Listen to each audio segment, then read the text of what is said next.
m'appelle Hervé, ça s'est passé entre mes 76 et mes 72 ans.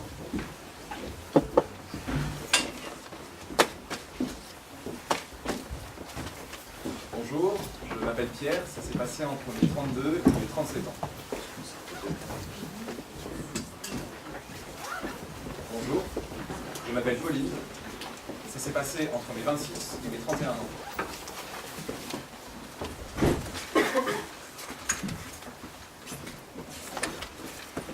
Bonjour, je m'appelle Olivia, ça s'est passé entre mes 28 et mes 33 ans. Bonjour, je m'appelle Aurélien, ça s'est passé entre mes 23 et mes 28 ans.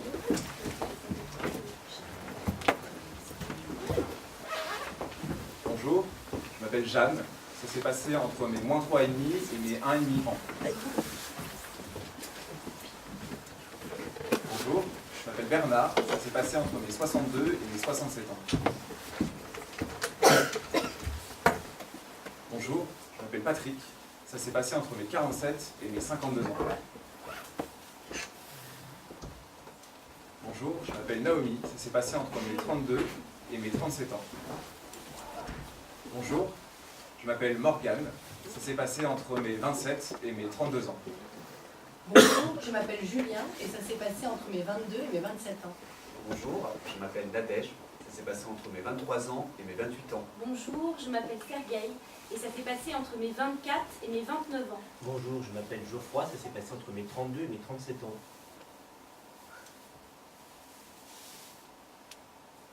Il y en a qui segmentent. Et je croyais. Avant. Disons qu'après dimanche, tout recommence. On va dire ça, qu'après dimanche, c'est reset, c'est comme ça. Tout segmenté. Le temps structuré. Des bâtons et au milieu, un trait. Qui trace. Diviser, c'est tracer. Ta vie tracée. Pisté de points de repère. Les jalons, posés. Posé. On va dire ça. La mémoire, lyophilisée. L'aliment séché. Vidé. Vidé de son vide. Séché. On va remplir avec de l'eau du vide. Comme les pâtes sèches. On va remplir de vide. Ça n'intéresse pas le vide. Tu me demandes quoi? Lequel? Quel jalon? Quel segment tracé? Je vais t'offrir un faux plein. Je vais te donner un brin de mon ADN psychique à l'intérieur du segment.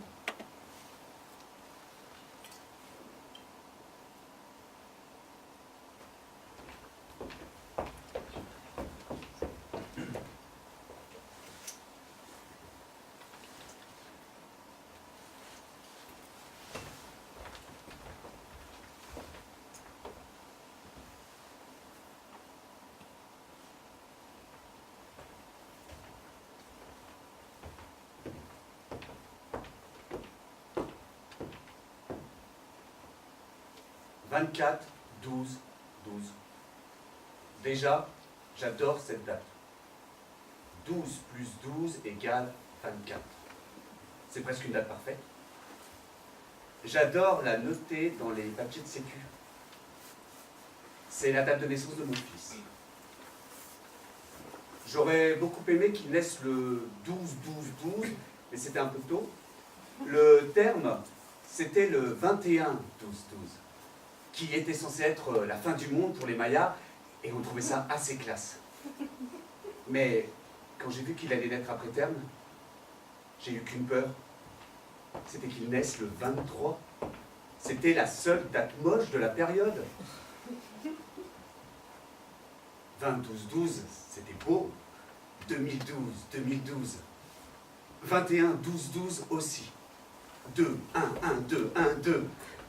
22, 24. Bon, 25, ok. Tout, mais pas 23. Je me suis réveillé le 23 décembre avec des contractions. Je suis contente qu'il ait tenu jusqu'au lendemain. Ça doit être fin octobre ou début novembre 2012. C'est un soir de rupture où, en gros, pour résumer vite, je dis non. Et quelque part, je dis non à plein de choses. Non, faut pas se moquer de moi. Non, c'est pas ça que je veux. Non, maintenant, je décide et je prends les choses en main. C'est avec le recul, je me disais pas nécessairement ça à ce moment-là. Je dis, non, tu ne m'as jamais aimé. Non, va-t'en. C'est avec le recul, mais je sais qu'à ce moment-là, c'est un poids qui s'enlève, un soulagement. C'est un moment qui marque une vraie prise de décision. Il y avait un choix à faire, et je l'ai fait. Et je l'ai fait pour moi. Août 2009. Je ne sais pas exactement le jour. On est en Loire-Atlantique, dans un petit village, Mesquerquignac, ou Kerkabelec. C'est la fête de la sardine. C'est la première fois qu'on se revoit. Après des mois de silence provoqués par une rupture. Elle-même provoquée par un avortement. Ça s'est fait un peu par hasard. J'étais chez une amie, je savais qu'elle était là. Je l'ai appelée et on se retrouve à Mesquerquignac ou Kerkabelec, à la fête de la sardine, sous un grand barnum avec que des vieux. On est là, en train de boire du cidre entouré de vieux, et entre deux sardines, on réalise qu'il y a eu un gros quiproquo. En fait, il n'avait pas compris que j'étais enceinte. Ce qui m'a intimement touché, c'est la libération de Aung San Suu Kyi. Attends, je te répète, je sais l'écrire par cœur. Alors, AUNG, plus loin SAN, plus loin SU, et ensuite KY. Ça m'a beaucoup touché parce que la première fois que j'ai été abandonné par A, j'étais totalement mal, j'avais même commencé ma petite dépression. Et j'ai toujours remarqué que pour sortir de mes problèmes, il faut que je me tourne vers les problèmes des autres. C'est peut-être très égoïste, mais au moins... Et puis ça m'occupe aussi. Et j'avais rencontré l'association Info Birmanie. Du coup, j'assistais à leurs réunions, parce qu'ils ont des contacts là-bas qui prennent des risques. Des journalistes birmans qui nous informent sur la population et la dictature. Et je me souviens être allé à plusieurs réunions. Il y avait notamment Jane Birkin, qui était leur ambassadrice. Et je voulais m'engager. Et comme je suis comédien, on m'avait demandé de faire des happenings. Le but, c'était de viser Total, qui est fortement implanté en Birmanie et qui a des accointances avec les dictateurs. Et l'idée, c'était de faire des happenings dans les stations Total. Et bien évidemment, par manque de temps et de travail, je ne suis pas allé au bout. Et du jour au lendemain, j'ai pas donné de nouvelles. C'était un peu too much, parce que j'étais le seul comédien qu'ils avaient sous la main. Mais ça me plaisait, hein. C'était vraiment une idée du théâtre qui m'intéressait. J'y pense encore.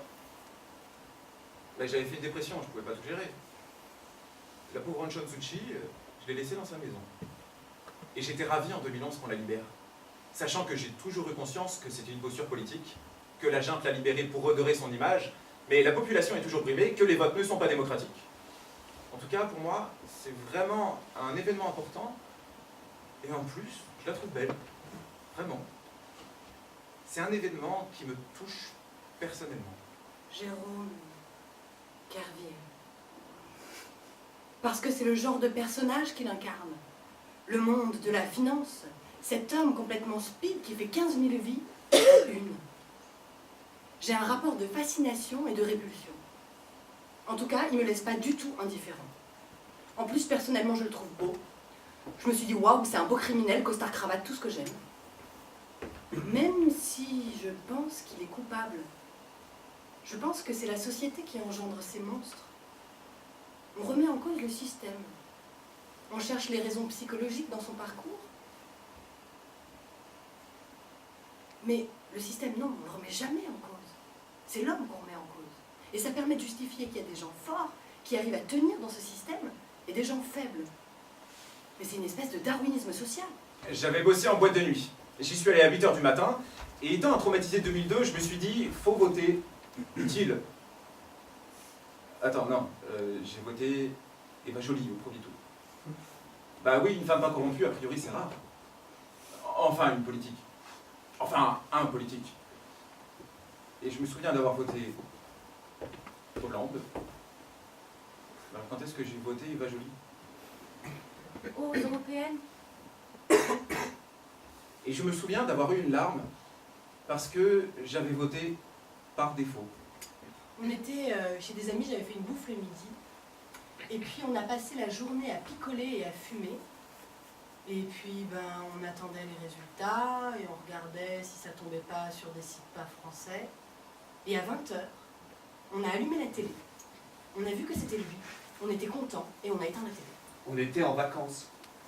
Et on a appris les résultats par une petite radio à pile, avec une bière, posée sur une petite table en fer rouillé, au milieu d'un champ, devant des moutons. On a appris le résultat là, au milieu de rien. On avait hésité à aller à Tulle parce qu'on n'était pas loin. Mais finalement, on n'était pas the place to be. Et après, on s'est roulé dans l'herbe et on a été voir les moutons. Quand j'ai été mis en garde à vue, c'était l'époque où Sarkozy était ministre de l'Intérieur et j'ai toujours associé cette erreur judiciaire à sa politique du chiffre. J'associe le fait que j'ai failli aller en prison à ça. Pour moi, l'élection de Sarkozy, c'était le chef de la police qui était arrivé au pouvoir. C'était très anxiogène. Et quand j'ai vu qu'Hollande était élu, je me suis sentie libérée. Soit tu tiens les gens par la faim, soit par la dette. On a des iPads, mais on est endetté, genre moi. Je suis pas en train de te dire que je préférais être un Africain qui meurt de faim, mais il y a d'autres formes de tyrannie. On était chez mon pote dans le Marais et il y avait tous les gros connards de droite à la télé. Moi, je suis de droite. T'es une connasse. Et moi aussi. T'es un connard. Connard. Qui expliquait qu'ils avaient perdu, mais qu'en fait, ils n'avaient pas perdu. Et ça a été un plaisir de regarder l'écran de télé et de leur dire... Attends! Ça a été un plaisir de regarder l'écran de télé et de leur dire au revoir à chacun. Au revoir François Bayrou. Au revoir Nadine. Et j'étais particulièrement heureux de dire au revoir à Nadine Morano. La mort de Michael Jackson. Goodbye Michael. Mais on s'en tape complet la mort de Michael Jackson. Non, on s'en Mais tape ça pas veut du dire tout. quoi alors? Donc t'es de droite, t'es un connard, c'est ça qu'elle vient de dire. C'est ça qu'elle vient de dire sur un plateau de théâtre devant les gens. Oui, t'as le droit d'avoir un avis de merde et de dire ça un plateau de théâtre devant les gens qui sont en train de regarder. Je pense qu'elle en a vu merde, ouais. Oui, j'ai ma carte. Alors. Tu vas la fermer ta gueule, pas derrière. C'est quoi là, ce théâtre bien pensant là? Bon. C'est une période particulièrement prolifique. Hear the world, make it a better place for you and for me and the outside. I got a freedom night, and night. I get a thriller.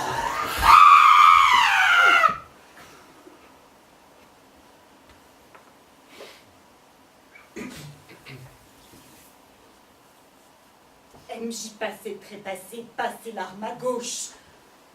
Mort.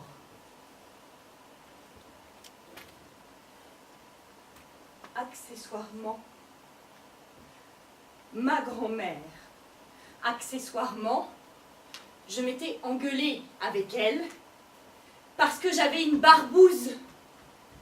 La dernière fois où je l'ai vue pour la dernière fois, Babou, c'est la dernière fois où je l'ai vue et ça lui plaisait pas du tout.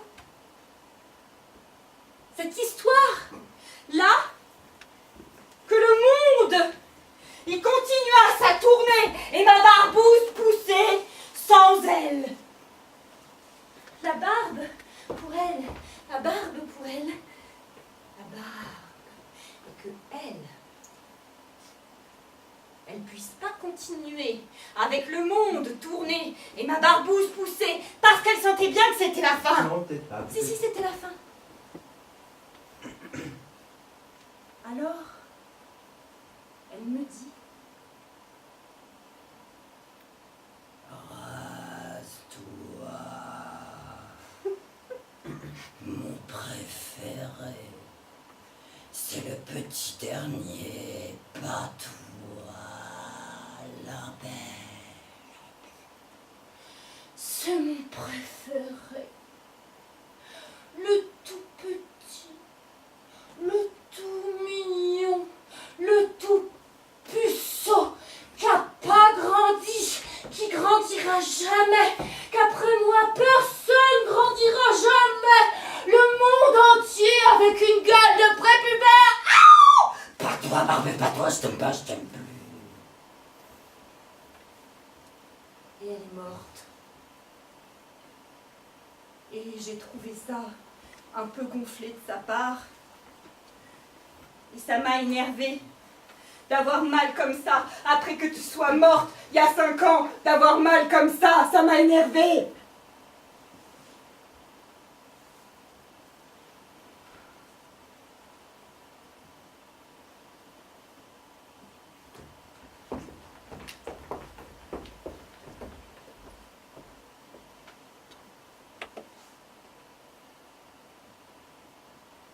C'est une période particulièrement prolifique en termes de mort et de naissance. J'ai compté que j'avais eu 5 morts en 5 ans. Ma grand-mère paternelle, ma grand-mère maternelle, mon oncle Jérôme et ma tante. Oui, donc ça fait bien 5. Ma tante, elle n'a pas été gentille, c'est pour ça que je l'oublie. J'ai fait des statistiques. 4 morts sur 17, je compte que la famille. J'ai fait un tableau en croix. J'ai compté que les directs. Mes parents, oncles et tantes, grands-parents, mes cousines et mes sœurs, ça fait 23,5% de la famille. Mais j'ai pas réussi à le faire pour les naissances. Parce que j'arrivais pas à dissocier la famille des amis. Les bébés, je les accueille tous de la même manière.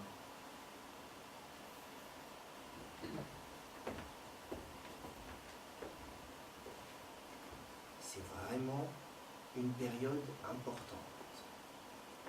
À l'époque, j'étais sous antidépresseurs et normalement, tu as une période de sevrage. J'étais au chômage. Mon oncle était mort.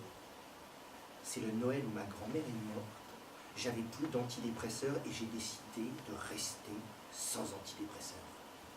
Je me suis sevré tout seul. Malgré les morts, c'est le moment où j'ai été le plus heureux dans ma famille. J'ai vécu des événements métaphysiques tellement importants, ça a pris le dessus en quelque sorte. C'est comme ça que j'explique. Il y avait des gens qui partaient, des gens qui arrivaient, et j'ai eu envie de sortir de ma léthargie.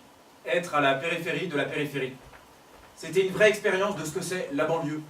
Se sentir à côté, étranger à un territoire.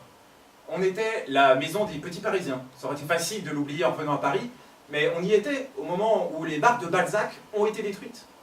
On était les Parisiens de la banlieue. Et quelque part, ça agit comme une espèce de cellule de résistance. C'était chouette d'affirmer qu'on était à la Courneuve et que dans cette putain de cave, il y avait des commandos théâtraux qui venaient répéter de manière clandestine. Putain la cave, quoi. Ouais. Et quelque part, pour chacun d'entre nous, ça agit. C'était pas aller n'importe où, avec une propriétaire indienne. Et puis, j'ai vécu mon licenciement à la Courneuve. Les allers-retours au pôle emploi de la Courneuve. Être au chômage. Être au pôle emploi de la Courneuve. On voulait parler de Hassan, qui vient de Clichy-Montfermeil. On trouvait ça triste, en fait, que Hassan, parce qu'il s'appelle Hassan déjà, mais aussi parce qu'il vient de Clichy-Montfermeil à la base. Non mais attends. Déjà, il faut voir les études qu'il a faites aussi. On ne peut pas se forcer à lui trouver un boulot alors qu'il a étudié des trucs qui servent à rien. Pas du tout. Hassan, il a un bac plus 4 en gestion des entreprises. Ah, et c'est quoi ça, la gestion des entreprises? Donc on voulait parler de Hassan, mais on s'est dit, honnêtement, faut qu'on y aille, voir à Clichy-Montfermeil. Carrément, on voulait mener l'enquête. Alors on s'est dit, ouais, une banlieue enclavée, c'est super bien. Parce qu'on répète à la Courneuve, mais bon, c'est pas non plus hyper enclavé. On s'est mal desservi. Voilà, c'est mal desservi. D'ailleurs, une fois, on a fait un spectacle à Saint-Denis. Moi, j'y étais pas. Moi, je suis pas venu. Moi, j'ai fait la caisse. Personne n'est venu. Et pourtant, c'est pas mal desservi. Donc, on s'est dit, on va mener l'enquête. On va aller voir à Clichy-Montfermeil. Oui, alors moi, déjà, dès le début, j'y croyais pas trop. Parce qu'à la Courneuve, rien que la sandwicherie. Moi, j'avais dit, on n'a qu'à commencer par la sandwicherie. D'ailleurs, tu te souviens, l'autre fois, quand on voulait acheter de la bière, en fait, le dé était fermé, on voulait acheter de la bière, bah, c'était juste impossible. Il n'y a pas de bière à la Courneuve. C'est la Lu. Donc moi, j'avais dit, pourquoi tu veux aller à Clichy? Pourquoi tu veux pas aller au Togo non plus? Hein, au lieu de regarder la poutre qui est dans ton œil. Dans ton nombril. Ah, tu vas regarder ton nombril! Non mais Hassan, il dit qu'il est français, Non. mais il veut partir en Arabie Saoudite. Ben qu'il y aille. Comme ça, c'est vrai, il pourra prier à la pause déj, et sa femme pourra porter le voile tranquille. Mais tu peux pas dire ça. Non, c'est vrai, tu peux pas dire ça. Mais je peux complètement dire ça. Si ça lui plaît pas d'être un Français de seconde zone, mais qu'il aille en Arabie Saoudite. Qu'il y aille Qu'on rigole un peu. Qu'il rentre au bled. Non, Hassan, il veut pas rentrer au bled, il l'a dit. Mais Hassan, il est limite antisémite, non? Attends, il a pas dit qu'il était antisémite, il a dit qu'on faisait plus gaffe aux juifs. Oui, mais ça, c'est antisémite. Bah c'est vrai. Oui, mais enfin, quand tu l'écoutes, c'est toujours lui la victime. Non mais toi, t'as déjà envoyé un CV? Bon, on avait dit qu'on évitait les arguments perso. Là. On l'aura pas dit pour Mappy. Quoi pour ma vie? On est allé sur Mappy. Non mais ça, on n'en parle pas. Bah c'est pas juste, soit on dit tout, soit on dit rien. Non mais juste ils s'en foutent, on a changé de projet. Non, on a tapé départ Gare du Nord, Mais c'est pas ça le fond du problème. arrivée mairie de Clichy-sous-Bois. C'était RATP, De quoi? le site. C'était ratp.fr. Oui, bon, ça prend 1 heure et 2 minutes. D'abord, tu prends le RER-E, puis le tram 1, puis le bus 347. De Gare du Nord. Genre, déjà, si t'habites à 20 minutes de Gare du Nord... Oui, bah on voulait de l'enclaver. Mais c'est pas pour ça qu'on a changé d'idée. Bah si. Mais non, on voulait pas parler à la place de Hassan. Vous voulez pas faire les On sociologues? n'est pas sociologue. On avait la flemme de retranscrire les interviews. Tu peux pas tout ramener à la flemme. Moi j'ai pas la flemme. Mais moi, j'ai grave la flemme. Moi j'ai pas la flemme. Bon, et Montfermeil. Mais c'est peut-être pareil, 10 minutes de plus. Hein? Attends, déjà qu'on n'est pas rémunéré, s'il faut en plus qu'on se tape 3 heures aller-retour, alors que c'est désert là-bas, qui vont tous à la mosquée, t'es pas du tout le bienvenu. T'arrêtes avec la mosquée. Non mais toi, t'arrêtes avec la mosquée. Pourquoi tu nous saoules avec Hassan depuis le début? Ce serait Ludovic, fils de travailleur chez Renault. Tu nous saoulerais, hein, pour qu'on fasse 3 heures aller-retour? Grave, si les FN, elle le ferait. Non mais moi je veux bien travailler toute seule, mais on voulait travailler ensemble. Tu réponds pas, là. Quoi? Ludovic, Ludovic le FN. Plutôt le facho. pourquoi pas Ludovic plutôt que Hassan et la mosquée? Arrête avec ça. Non mais dis-moi, c'est quoi ton histoire avec la mosquée? T'as pas peur, toi, des ados noirs dans ta rue quand ils sortent après le collège? Ça n'a rien à voir. Mais si ça a à voir, si ça a à voir. Tes enfants à la crèche, t'y penses? Tu cherches quoi? Toi, tu cherches quoi? Tu veux te prouver quoi? Tu veux leur prouver quoi? Tu veux parler de ton temps? Faire la morale? Faire la sociologue? Bon, next. C'est parce que t'es vivant. Elle me dit. Et quand je l'ai rencontrée, d'ailleurs, elle me prenait pour un merdeux. Du haut de ses 4 enfants, libre comme l'air, et moi, le merdeux à lunettes, on se rend compte, elle me zappe. Direct. Du gauche, hypercute, direct, zappé. C'est parce que t'es vivant. Elle me balance ça parce que 1 an plus tard, j'étais là en train de pleurnicher sur un chagrin d'amour et je lui dis que j'ai mal, c'est parce que t'es vivant. Il est bouché ou quoi?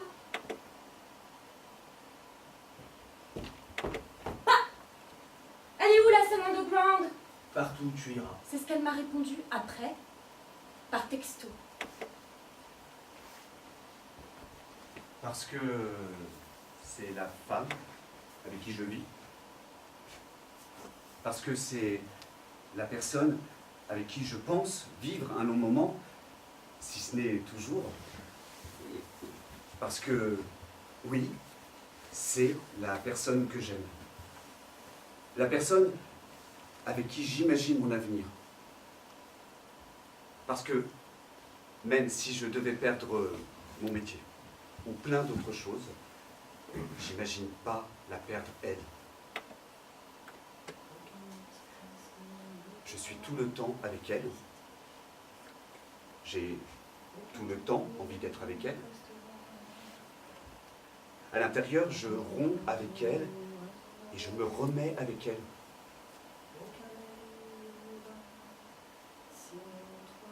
Qu'est-ce que je veux que l'autre soit? Qu'est-ce qu'il n'est pas? Qu'est-ce qu'il est et que j'avais pas prévu? Et qu'en fait, c'est encore mieux. Il a approfondi ma foi. Il a approfondi ma certitude qu'il faut avoir la foi. Que tout nous échappe et que c'est à cet endroit, à ce mystère de l'existence qu'il faut s'adonner. S'employer à rester ouvert à la résonance du monde. Qu'il faut être radical, même si on vit comme des bourgeois, même si on est des bourgeois, on a au moins ce luxe de la radicalité esthétique. Ça m'a changé, hein, sur des choses très concrètes. L'endroit où je vis, la manière de faire la fête. Ça peut être tous les jours. Ça n'a pas besoin d'être une énorme teuf, ça peut être avec n'importe qui. Ça peut être chez moi, Vivre à la il ville, n'y a pas de raison. à la campagne. Il n'y a pas besoin de Ici, raison à pour faire la l'étranger, fête. fréquenter ces gens plutôt que cela, ça j'avais compris. Mais l'être intime qu'on devient, comment tu infléchis ma pensée, ça j'avais pas compris. Ça m'inquiète cela, tu tu sais. Ça m'inquiète de comprendre que passer ma vie avec toi, ce n'est pas tellement renoncer aux autres femmes, hommes, mais renoncer aux autres femmes hommes que que j'aurais pu devenir. C'était mon In the Mood for Love, mais version 2 heures dans un resto.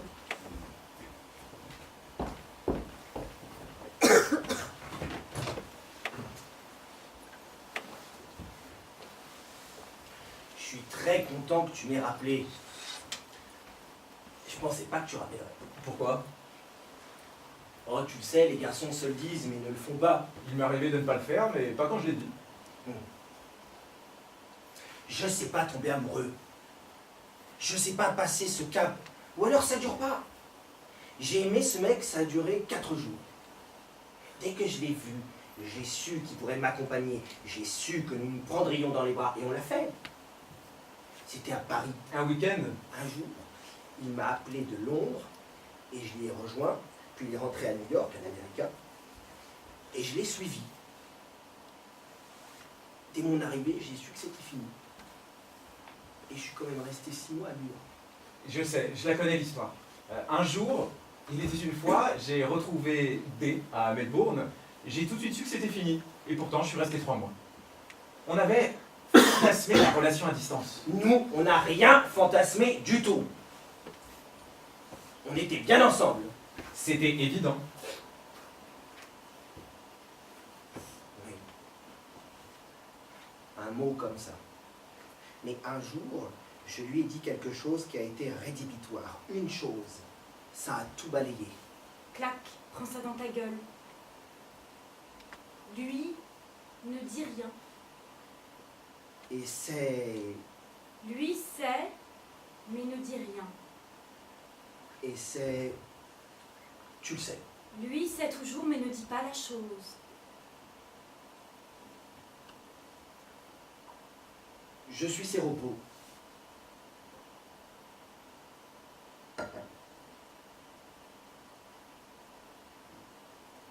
Lui ne dit rien, mais ne sourit pas non plus. Ils ont fait l'amour, baisé. Ils ont baisé il y a quelques heures de ce dimanche, premier jour de chaleur du printemps 2013. Eh bien, apparemment, ça ne me coupe pas l'appétit. Il continue de manger ses frites. Il met du steak tartare sur un morceau de pain. Et il mange. Et c'est bon. On va pas se créer de faux problèmes. Je sais qu'on n'a pas pris de risque, mais je crois que j'aurais préféré que tu me le dises avant. Lui ne sait pas s'il pense vraiment ce qu'il répond, mais il cherche à dire quelque chose, à briser le silence, ou à faire avancer l'envie de discuter. Car en fait, il n'y a pas de limite dans cette conversation. J'ai pas à justifier un plan cul. Il n'y aura pas de suite, pas de conséquences émotionnelles à partir du moment où je protège l'autre. Clac, capote. Et de toute façon, je suis indétectable. Je savais que j'étais pas celui qui allait t'accompagner dès la première fois, lorsque nous avons marché, et tu le sais. Non. Si tu le sais. Moi, je savais. Il doit dire cela avec la force de l'honnêteté, mais c'est violent dans les yeux qui fixent droit. Si, je le sais, mais seulement depuis cet après-midi. Après la première fois, je ne pouvais pas être affirmatif. Je n'avais pas ressenti l'évidence, mais je ne pouvais pas savoir catégoriquement. Dès la première rencontre, j'ai su que je t'accompagnerais pas. Tu es beau. Tu aspires à quelque chose de beau. Lui ne dit rien, mais le fixe. Ses yeux le poussent à avouer le plus profond. Je ne suis pas une belle personne. Le regarde-il fuit pour trouver les vrais mots? Lui, il maintient le silence comme un aveu plus prononcé, comme un couteau qui remue la plaie. J'ai été trop sali pour être beau. La parole a surgi plus violemment pour il que pour lui. Lui a dû sourire. Il a peut-être répondu à ce sourire. Ou du moins l'a-t-il entendu. Il y a eu un silence nécessaire. Il y a des gens qui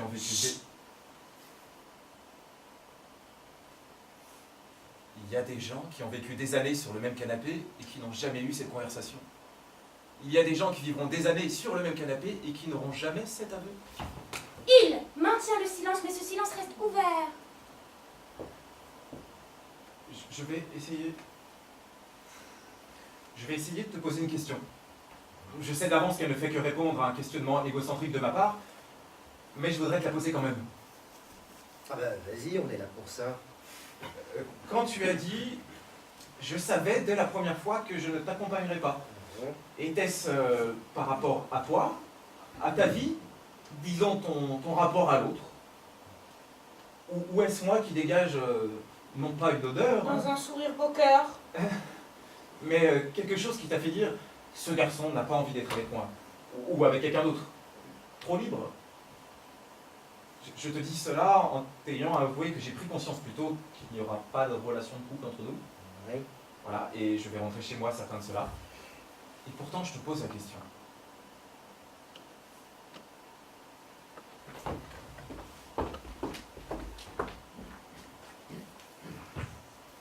Plus tard. Écoute, je comprendrais hein, que tu veuilles pas me revoir. Lui ne pense pas à la maladie. D'ailleurs, lui n'y a jamais pensé depuis l'annonce de la maladie. L'échange entre ces deux-là est au-delà de la maladie.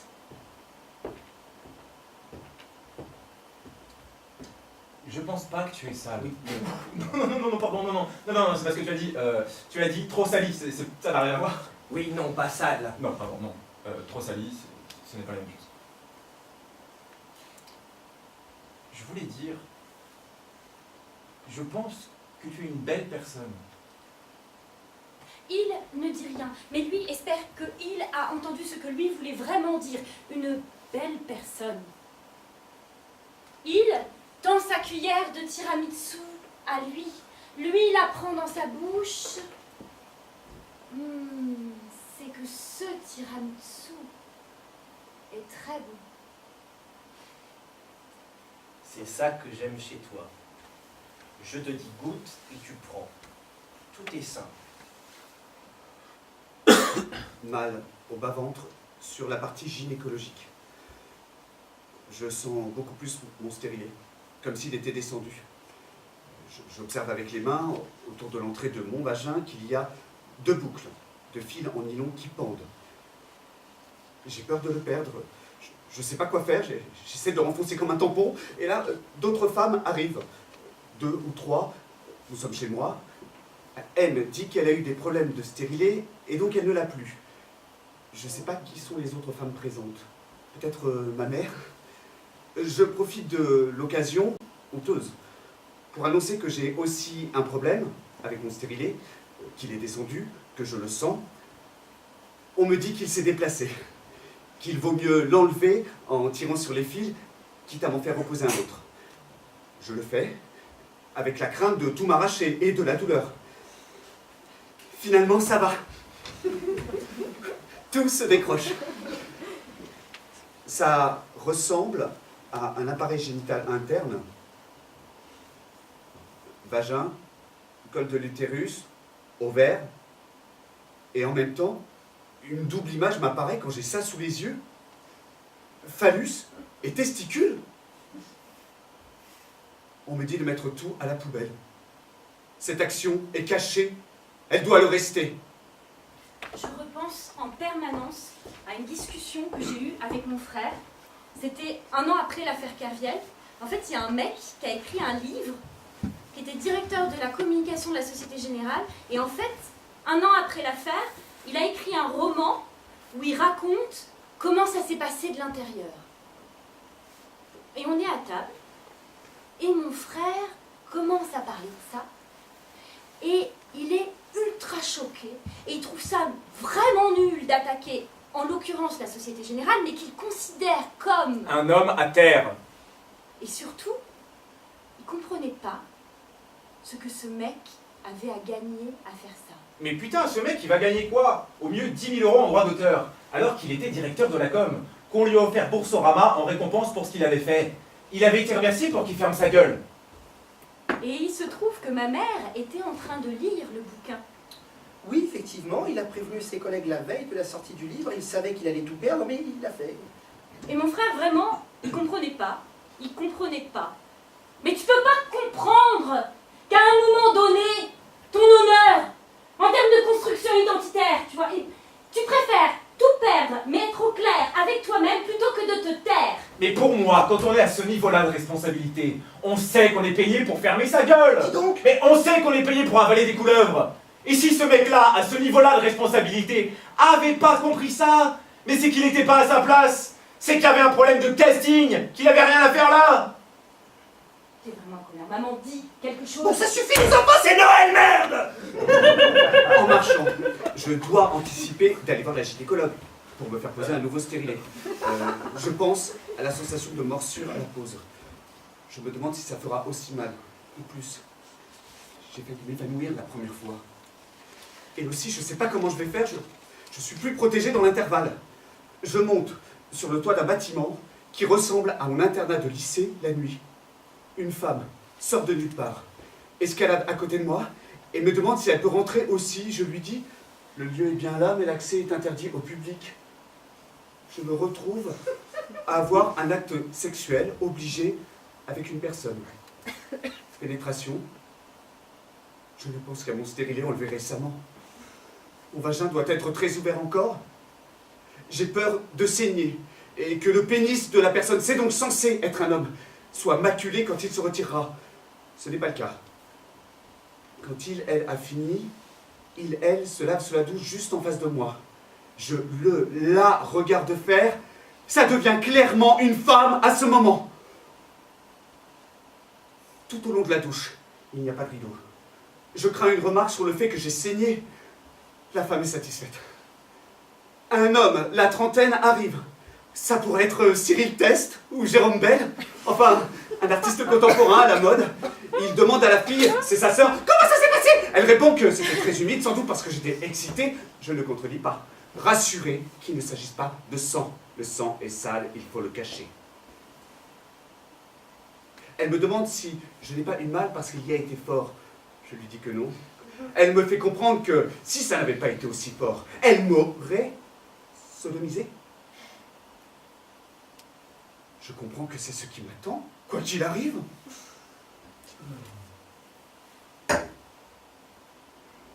On passe dans la cuisine par un couloir. Une autre femme est là. C'est la femme de l'homme. Elle n'est pas voilée, mais c'est tout comme. Entre la figure corse austère et silencieuse et la femme afghane. Les deux femmes, sous des airs de complicité féminine, autour de la préparation culinaire, surveillent tous mes faits et gestes. L'homme s'assied à la table de la cuisine. Il discute peut-être avec un autre homme. Je comprends que je suis séquestré dans cette maison par ces individus. Ça va finir par se savoir. Ça va finir par s'ébruiter. Ça va finir par se répandre dans l'opinion. Pour le moment, on ne parle que des parachutes dorés et des stock options de certains dirigeants. Mais c'est l'arbre qui cache la forêt. On va finir par comprendre que Pincus gagne chaque année 50 millions de $. On va finir par être informé que Steve Steele, qui réside sur Park Je vois Avenue, très bien qui c'est. voilà, gagne $60 par an. On va finir par comprendre que Plutus, le hedge fund de fous furieux que j'évoquais tout à l'heure, verse chaque année à ses investisseurs des centaines de millions de $.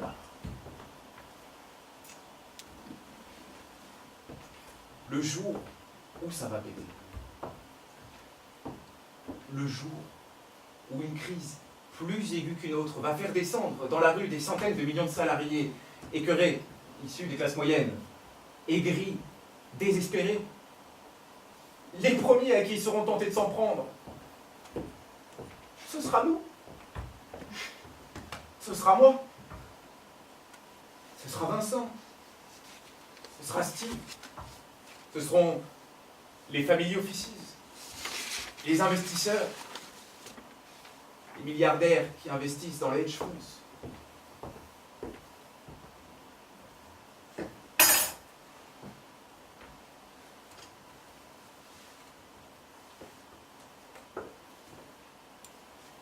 Nous finirons avec nos têtes plantées au bout d'une fourche.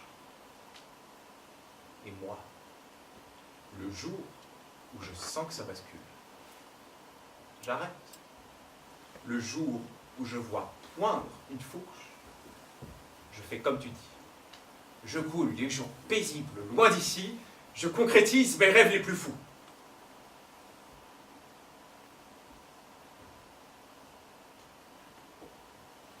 J'ai pas envie de vivre dans un condominium, de rouler en voiture blindée,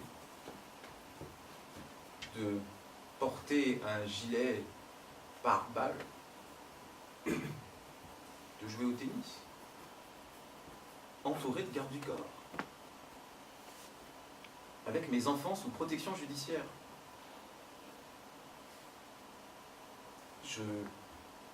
Je comprendrais très bien que le peuple ait envie de m'assassiner. Tu te rappelles de ce que tu disais? Si un être humain a envie de se détruire, la société doit le lui permettre. Oui. Oui, oui. Ça ressemble à un truc que j'ai pu dire. Mais je pensais sûrement à une pub pour la malbouffe ou la violence dans la prostitution. Je pensais sûrement pas à toi. J'avais toutes les chances et j'ai merdé. Si on regarde la situation froidement, on se rend compte que personne n'a besoin de moi. Tu peux pas me balancer ça comme ça. C'est horrible. Peu importe ce qui se passe, tu le feras pas.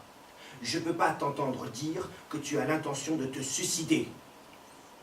Si c'est ça que tu insinues. C'est ça.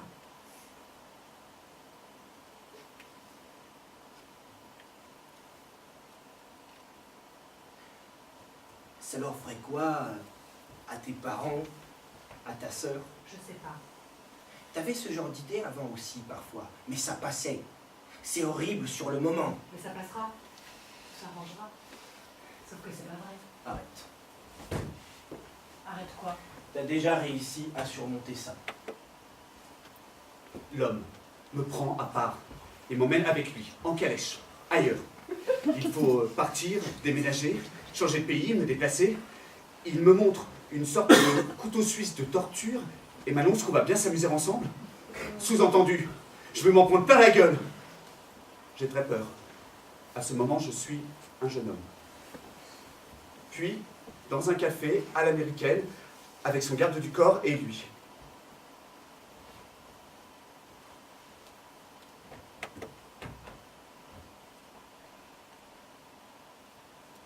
Je ne suis plus le jeune homme. Je suis à l'extérieur du café, en compagnie d'une femme dont je n'entends que la voix, et je regarde le jeune homme.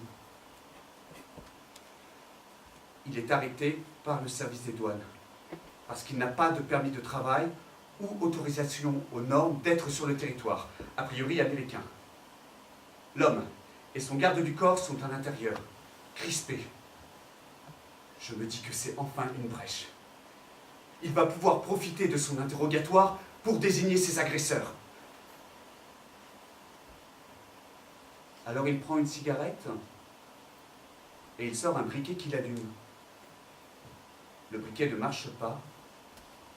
Je me dis que s'il retourne dans le café pour demander un briquet, il est perdu.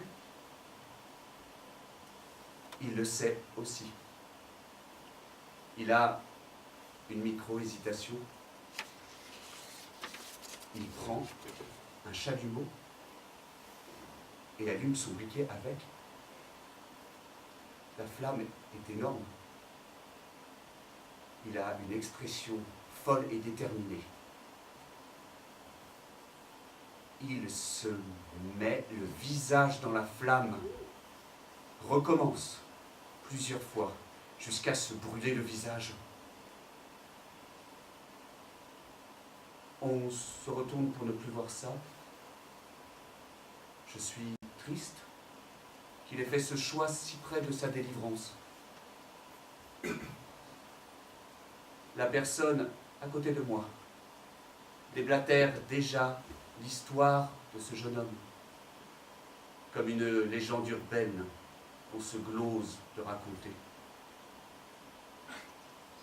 Savez-vous que nous, qui voyons tout cela se passer sous nos yeux sans rien faire à présent que des charités vaines, Les charités ne sont jamais vaines.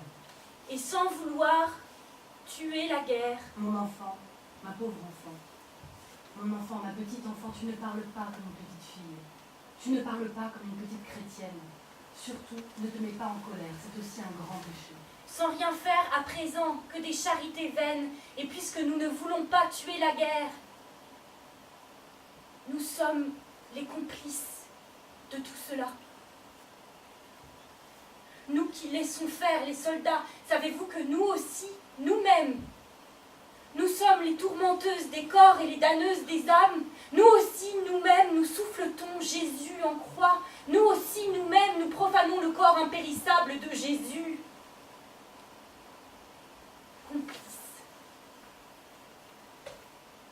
Complices, c'est comme auteurs. Nous en sommes les complices. Nous en sommes les auteurs. Complice, complice, c'est autant dire auteur. Celui qui laisse faire est comme celui qui fait faire. C'est tout un, ça va ensemble. Et celui qui laisse faire et celui qui fait faire ensemble, c'est comme celui qui fait. C'est autant que celui qui fait. C'est pire que celui qui fait. Car celui qui fait, il a au moins le courage de faire. Celui qui commet un crime, il a au moins le courage de le commettre. Et quand on le laisse faire, c'est le même crime, il y a le même crime. Et il y a la lâcheté par-dessus. Et il y a la lâcheté en plus. Et il y a partout une lâcheté infinie. Complice, complice, c'est pire qu'auteur. Infiniment pire.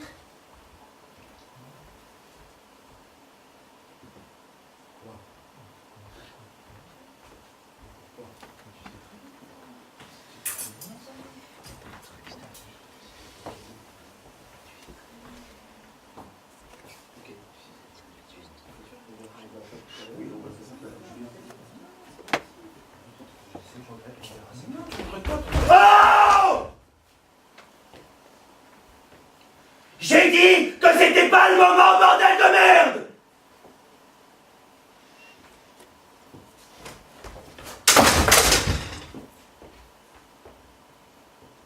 Vous croyez que je suis cinglé, hein?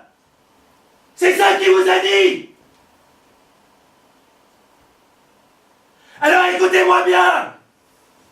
Il va y avoir une énorme tempête et je sais que pas un seul d'entre vous ne s'est préparé à ça.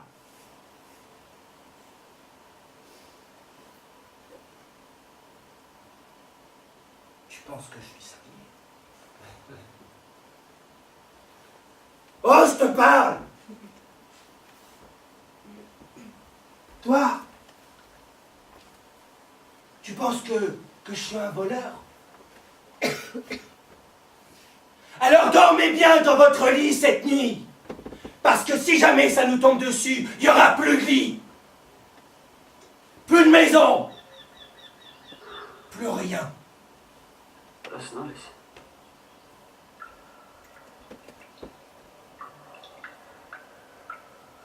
Вот вы говорили тут о смысле нашего жизни, бескорыстности искусства. Вот, скажем, музыка.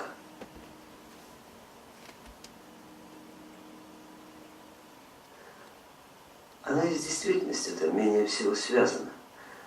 Вернее, если и связана, то безыдейно, механически, пустым звуком, без ассоциаций.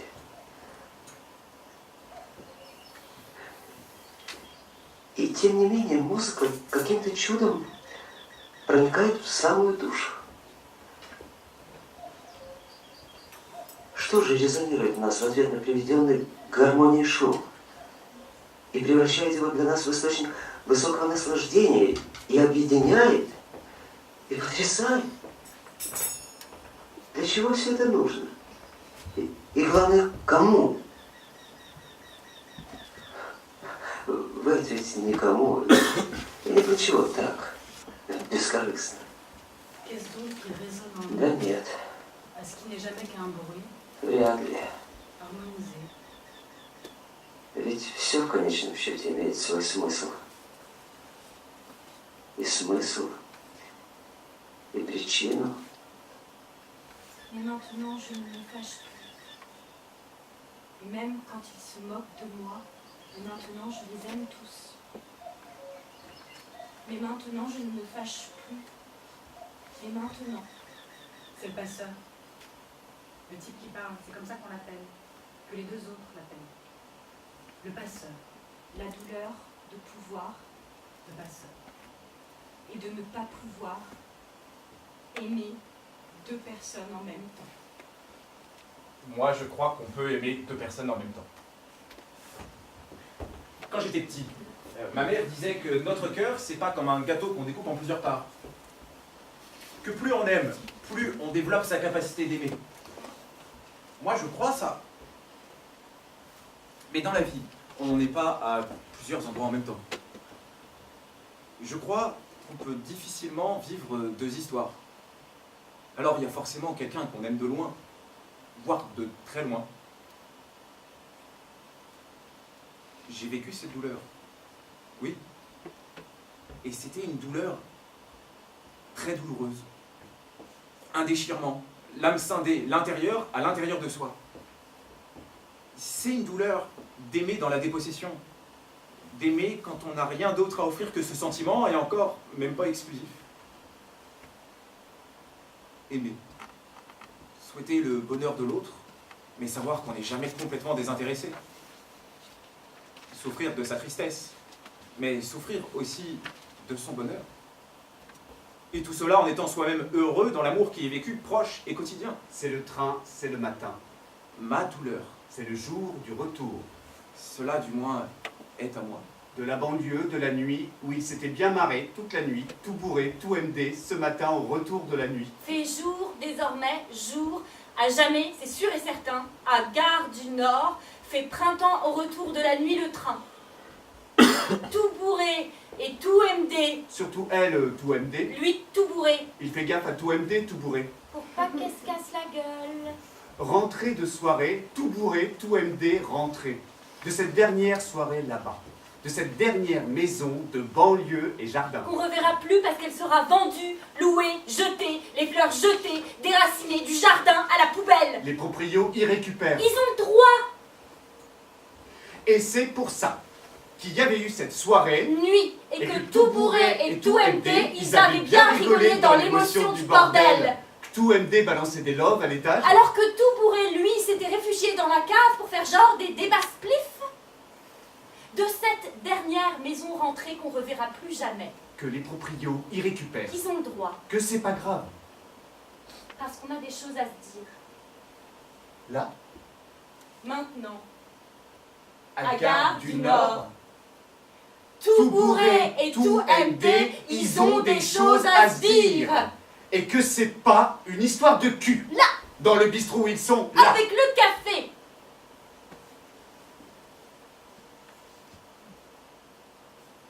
Tout bourré, tout MD sont dans un bistrot. Et ils ont des choses à se dire. Et il fait très beau dehors du jour. Très beau. Est-ce que tu veux des gosses? Oui. C'était pas vraiment une discussion, parce que la réponse était oui. J'ai compris qu'elle était marquante après. Parce que c'était une question à enjeu. Tu veux des gosses? Si la réponse est non, la sortie est pas loin. Mais ça, je l'ai compris juste après, l'enjeu. Parce que c'était évident. C'était difficile pour elle de me poser la question et je comprenais pas pourquoi. Parce que je savais qu'elle en voulait et que moi aussi. La difficulté, c'était pas que la question soit intime, mais c'est qu'elle avait peur que ma réponse soit non. Et dans ce cas, qu'est-ce qu'on fait? C'est marrant ton histoire parce que nous on était en train de regarder New York Police Judiciaire et c'était l'histoire d'un couple d'étudiants qui tue son enfant à la naissance. Alors lui il est étudiant en médecine, ils sont fous amoureux l'un de l'autre et ils sont totalement, mais alors totalement, dans le déni de grossesse. Parce que ça les empêcherait de vivre leur amour, de faire leurs études, blablabla. Alors ils prennent une chambre d'hôtel. Ils provoquent l'accouchement et ils étouffent les deux. Jack McCoy veut les condamner pour homicide volontaire avec préméditation. J'arrête alors l'épisode, je demande à mon mec s'il est d'accord avec McCoy. Et je lui dis que pour moi, tuer un enfant à sa naissance, c'est un peu comme un avortement tardif. L'enfant, il n'a pas encore vraiment commencé sa vie. Alors M est assez choqué par ce que je raconte. Il me dit que vraiment il n'est pas d'accord. Et il me demande quand est-ce que selon moi un enfant commence sa vie. Il faut que je précise qu'à cette époque j'étais enceinte d'à peu près 6 mois. Alors je me sens mal. Et j'ai l'impression d'avoir dit quelque chose d'ignoble. Mais le problème, c'est que je le pense. Et je repense à l'histoire qu'une amie m'avait racontée. Elle a une photo de sa mère, datée du jour où elle a dit « Celui-là, je le garde. » Moi, cette histoire, ça me plaisait beaucoup. Cette femme qui décide quand un embryon devient son enfant. Et tout d'un coup, je réalise que moi aussi, j'ai fait un déni de grossesse. À la question « Avez-vous déjà été enceinte ?», il m'est arrivé de répondre « Non, mais j'ai déjà avorté. » J'avais déjà exercé ce plein pouvoir. Décider de la vie ou de la mort de son enfant. Et devant New York Police Judiciaire, tout d'un coup, je ressens un choc moral. Cet enfant qui existe en moi, existe au-delà de moi, et ça, faudra jamais l'oublier. À nos âges, c'est soit avoir un gosse, soit tu as un gosse. Qu'est-ce que tu fais, Julien? Je prépare des muffins pour les indignés. Bah oui, j'aimerais bien aller camper avec eux à la Défense, mais faut que je travaille, moi, faut que je paie un loyer. Donc je me dis, si je peux pas y aller et dormir, ce que j'aimerais bien faire la prochaine fois, c'est leur préparer à manger. Leur préparer des muffins. Un peu comme Brie. Brie Van de Kamp dans Desperate. Ou Charlotte dans Sex and the City. Un jour, elle a traité Samantha de catin parce qu'elle s'envoie en l'air tous les jours. Mais au fond, elle a un cœur. Et le lendemain, elle frappe à la porte de Samantha. Et avec sa voix de doublage français pourri, elle dit « C'est Charlotte! Dépêche-toi, il y a un quart de touriste qui vient visiter mon vagin dans 5 minutes. Je t'ai apporté de muffins. » Elle présente le panier rempli de muffins. Samantha fait la gueule, regarde le panier. Elle soulève la petite serviette. Et elle fait ça. C'est des grands moments d'amitié. Et c'est très beau ce qui se passe à ce moment-là entre ces deux femmes. Je pense toujours à ce gars du Pôle emploi de Nantes qui s'est immolé. Mais avant, t'as les printemps arabes, mais en France, ça reste un fait divers. Bah, c'est très sec. Ah oui. Il y a des gens qui sont venus se recueillir, et il y avait des gars de la Manif pour tous qui passaient par là. Et je sais pas ce qui s'est passé. Ils ont commencé à se friter. Il se passe trop de choses en même temps. Tu mets des œufs, tu mets du lait, Mais bon, de la matière grasse. c'est immolé, il a dû avoir mal. D'un côté, une révolution en a entraîné d'autres, et toute une zone qui s'est embrasée. Il y a un mec à Nantes qui s'immole, ça retombe comme un soufflet.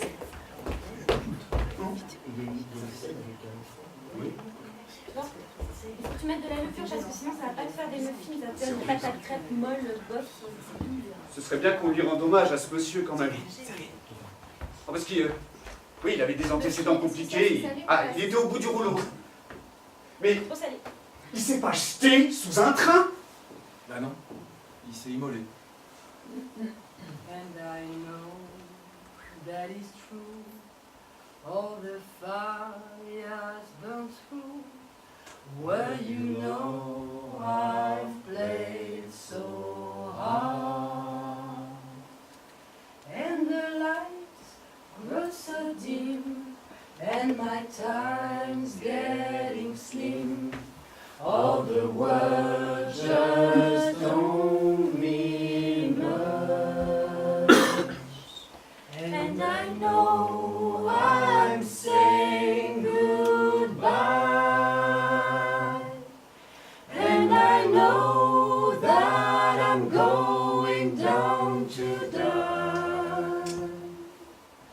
And I know I'm saying goodbye. And I know that I'm going down to die. In my heart there's a wind, and it swirls up a din. It's so loud it drowns my mind. Tears are kind that I pass to the ferryman's grass. Let me leave my pain behind. And I know I'm saying goodbye. And I know that I'm going down to die. And I know I'm saying goodbye. And I know that I'm going down to die.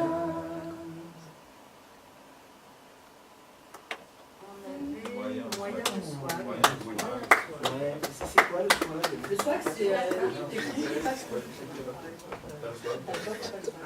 Ça se met dans un contexte. comme Nadine Morano, la personne. Michael Jackson, il a dit. Effectivement, ça va bientôt être la fin du spectacle. Hollande, il a eu. On voulait juste vous dire qu'on va C'est rester vraiment le soin. dans la salle. Si vous voulez venir discuter avec nous, on va présenter les archives qui ont servi de base à la construction du spectacle, les extraits de films, etc. Donc vous êtes les bienvenus pour venir en discuter avec nous si vous le souhaitez. Bravo.